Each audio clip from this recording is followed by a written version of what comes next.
Hey, you guys, and welcome to American Culture. I'm just going to wing it. An interesting thing has taken place yesterday and today. Yesterday, it started with God putting me in Luke chapter 15.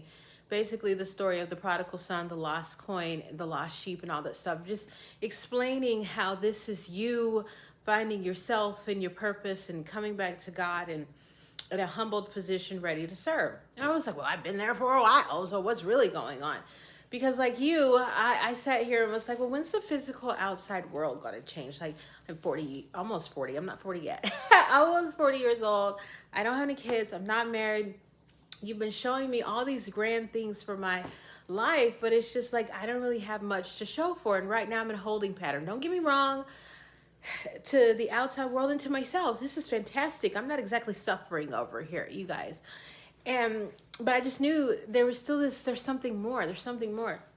Long story short, God told me that today I would be going to Dubai. And I think he got my attention with telling me that I would be going to Dubai today because I really want to go to Dubai. Dubai is like my physical home. I know that I live there. That's one of those faith things, that's up in the clouds, and we'll get back to that later. But the irony is God will let me know things that'll get my attention just so that he can show me something very deep in me, my intentions. And today, like I said, last month, I ended up paying the money and getting the ticket to come to Dubai on today. So technically I should be on the plane right now. But they refunded me my ticket, which is like unheard of. And God was like, I have better. So I listened to that. Again, with the faith thing. Fast forward to now, really yesterday when I was reading Luke chapter 16, and it was the story of the bad steward. And the manager, i.e. God in this story, had given this steward the ability to manage his fortune, but he didn't do anything with it. He came back and he was like, I want to hold you accountable. What have you done with the fortune that I've given you? And the guy was like, oops, I didn't do anything with it. So instead of, just getting fired, he decided that before he lost his position, he would go back into the world and try to make favor there. And God was like, that's nice. I applaud you for doing that, but that's not going to work out very well because you can only serve one master, either God or money, but you can't do both. And we all understand that. We all get it, but we don't really know the depth of that story. What he's talking about is not money, it's faith. God is faith. You can either say that money or earthly ways is going to be the way that you live, or you can say God and faith is, but you can do both of them at the same time. And what he wanted him to be accountable for was the actual faith that he had. And that's when God started talking to me. He said, Alicia, you got a lot of faith. You got a lot of faith. Look around. How much of this, the way that you're living right now, is because you have faith? I was like, well, really all of it. I don't go to work. I sit here and I read the Bible all day long.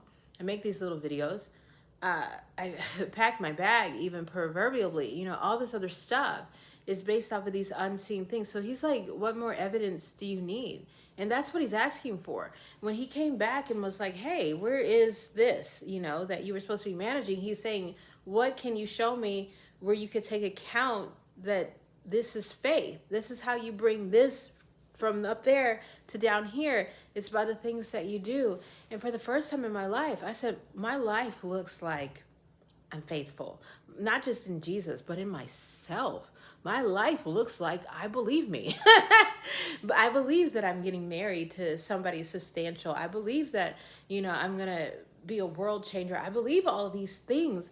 And suddenly the answers started to come, like Wiley said, I don't have kids. He said, Alicia, there's a mandate and your children matter the same way that you do.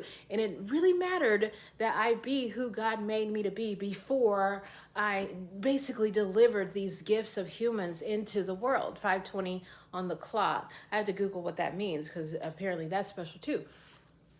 And everything, he's like, all the stuff that you're doing right now is a result that you're faithful. And that's what all of this is about. If you read the Bible again and again and again, it's like God, he's experiencing life through you.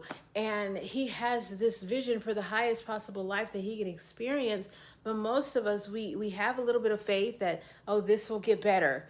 But then we don't actually become the instrument God wants us to be in order to make situations better, in order to make relationships better and to do better. We just keep on waiting on God to do it, When God's saying, I'm waiting on you, it's alignment, you guys. God wants to do it. You have to align with what he needs you to do to make that happen. It's not like he comes down here pulling strings like that. You're not a marionette puppet. That's why you have free will.